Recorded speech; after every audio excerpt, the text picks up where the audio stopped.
ನಾನು doctor Shivaleela Eklure, general and laparoscopic surgeon, healing tree hospital Bidar. ಇವತ್ತು ಇಲ್ಲಿ ಮಾತಾಡ್ತಿರೋ ವಿಷಯ ಎದೆ ಭಾಗದ ಗಡ್ಡೆ, ಗಂಟು, ಬ್ರೆಸ್ಟ್ ಲಂಪ್ ಅಂತ ಇಂಗ್ಲಿಷಲ್ಲಿ ಹೇಳ್ತೀವಿ. ಸೊ ಈಗ OPDಯಲ್ಲಿ ಬಹಳಷ್ಟು ಮಹಿಳೆಯರು ಬರ್ತಿದ್ದಾರೆ.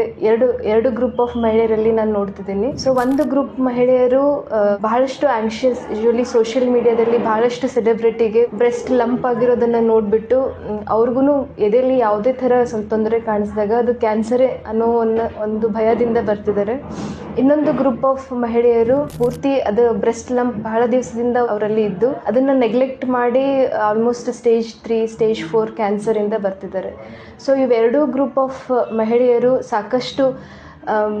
ಸಾಕಷ್ಟು ಜನ ಇದ್ದಾರೆ. ಸೊ ಅವ್ರಿಗೆ ಒಂದಷ್ಟು ಬ್ರೆಸ್ಟ್ ತೊಂದರೆಗಳ ಬಗ್ಗೆ, ಬ್ರೆಸ್ಟ್ ಲಂಪ್ ಬಗ್ಗೆ ಕೆಲವೊಂದು ಮಾಹಿತಿಗಳನ್ನು ಹೇಳಲು ಸೊ ಇವತ್ತು ಬ್ರೆಸ್ಟ್ ಒಂದು ಡೈನಮಿಕ್ ಟಿಶ್ಯೂ ಅಂತ ಹೇಳ್ಬೋದು. ಡೈನಮಿಕ್ ಅಂದರೆ ಸಾಕಷ್ಟು ಚೇಂಜಸ್ ಆಗ್ತಿರುತ್ತೆ. ಸ್ಟಾರ್ಟಿಂಗ್ ನಾವು ದೊಡ್ಡವರಾಗಿರಿಂದ ಮುಪ್ಪುವರೆಗೂ ಬಹಳಷ್ಟು ಚೇಂಜಸ್ ಬ್ರೆಸ್ಟಲ್ಲಿ ಆಗುತ್ತೆ. ಈ ಯಾವಾಗ ಹಾರ್ಮೋನಲ್ ಚೇಂಜಸ್ ಹೆಚ್ಚು ಕಮ್ಮಿ ಆದಾಗ ಇವು ಚೇಂಜ್ಗಳು ಕೆಲವೊಂದು ಸತಿ ಡಿಸೀಸ್ ಥರ ರೋಗ ಲಕ್ಷಣಗಳಿಂದ ಕಾಣಿಸ್ಕೊಳ್ಬೋದು.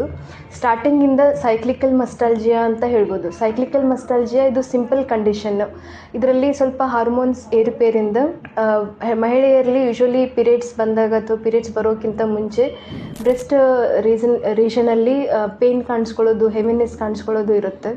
ಸೊ ಇದು ಅಷ್ಟೊಂದು ಹೆದರ್ಕೊಳ್ಳೋವಂಥದ್ದು ಸಮಸ್ಯೆ ಏನಲ್ಲ. ಇದು ಒಂದು ಏಜ್ವರೆಗೂ ಇರುತ್ತೆ.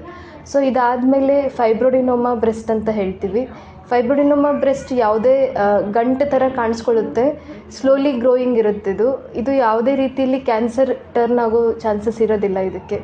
ಇದು ಯೂಶಲಿ 15ರಿಂದ 35 ವರ್ಷ ಮಹಿಳೆಯರಲ್ಲಿ ಕಾಣಿಸ್ಕೊಳ್ಳುತ್ತೆ. ಈ ಫೈಬ್ರೋಡಿನೋಮಾ ಬ್ರೆಸ್ಟ್ ಆಪರೇಷನ್ ಮಾಡಿ ತೆಗೆದ್ರೆ ಅದು ಸಂಪೂರ್ಣವಾಗಿ ಗುಣಮುಖ ಆಗುತ್ತೆ. ಇದಾದಮೇಲೆ ಹಾಲು ಉಣಿಸೋ ಹೆಣ್ಮಕ್ಳಲ್ಲಿ ಯೂಶಲಿ ಬ್ರೆಸ್ಟ್ ಆಬ್ಸೆಸ್ ನೋಡ್ತೀವಿ.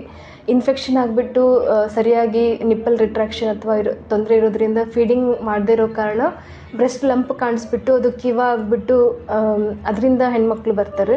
ಸೊ ಅದು ಆ ಸ್ಟೇಜ್ ಹೋಗೋಕ್ಕಿಂತ ಮುಂಚೆನೂ ನಾವು ಅದನ್ನು ತಡಿಬೋದು. ಬ್ರೆಸ್ಟ್ ಆಲ್ಮೋಸ್ಟ್ ಪಸ್ ಆದಮೇಲೆ ಅದನ್ನು ಆಪ್ರೇಷನಿಂದ ಟ್ರೀಟ್ಮೆಂಟ್ ಮಾಡ್ಬೋದು. ಇದಾದಮೇಲೆ ನೆಕ್ಸ್ಟ್ ಕೆಲವೊಂದು ಕ್ರಾನಿಕ್ ಇನ್ಫೆಕ್ಷನ್, ಟ್ಯೂಬರ್ಕ್ಲೋಸಿಸ್ ಅಥವಾ ಗ್ರಾನೋಮೆಟಸ್ ಇನ್ಫೆಕ್ಷನ್, ಈ ಥರ ಇನ್ಫೆಕ್ಷನಿಂದನೂ ಹೆಣ್ಮಕ್ಳು ಬರ್ತಾರೆ.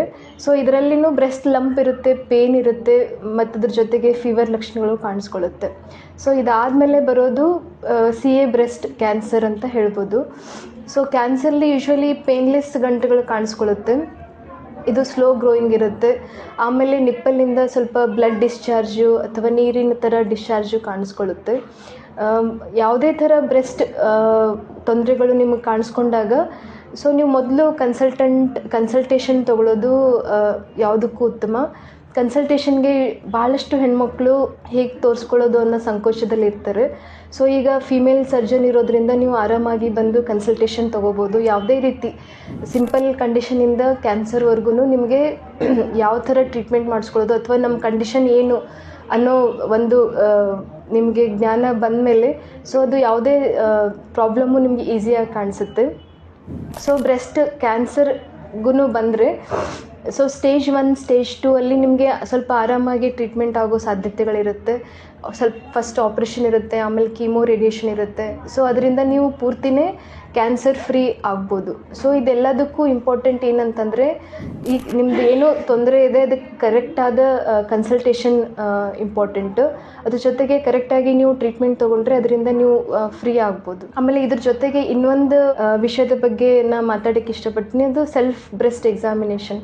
ನೀವು ಸೆಲ್ಫ್ ಬ್ರೆಸ್ಟ್ ಎಕ್ಸಾಮಿನೇಷನ್ ಮಾಡ್ಕೊಳ್ಬೋದು. ಯೂಶ್ವಲಿ ಪೀರಿಯಡ್ಸ್ ಆದಮೇಲೆ 5 ದಿವಸ ಆದಮೇಲೆ ನೀವು ನಮ್ಮ ಕೈಯಿಂದನೇ ನಿಮ್ಮದು ಬ್ರೆಸ್ಟ್ ಎಕ್ಸಾಮಿನೇಷನ್ ಮಾಡಿಸ್ಕೋಬೋದು. ಅದರಿಂದ ಯಾವುದೇ ಸಣ್ಣ ಗಂಟುಗಳು ಬೇಗ ಸಿಗುವಂಥ ಚಾನ್ಸಸ್ ಇರುತ್ತೆ. ಸೊ ಯಾವುದೇ ಕಂಡೀಷನ್ನು ತುಂಬ ದೊಡ್ಡದಾಗಿ ಬೆಳೆದು ಅದರಿಂದ ಟ್ರೀಟ್ಮೆಂಟ್ ಆಗದೇ ಇರೋ ಸ್ಟೇಜಿಗೆ ಹೋಗೋದಕ್ಕಿಂತನೂ ಸಣ್ಣ ಸ್ಟೇಜಲ್ಲೇ ಅದನ್ನು ಕಂಡುಕೊಂಡು ಅದಕ್ಕೆ ಪರಿಹಾರ ತಗೊಳ್ಳೋದು ಇಂಪಾರ್ಟೆಂಟ್ ಅಂತ ಹೇಳ್ತೀನಿ.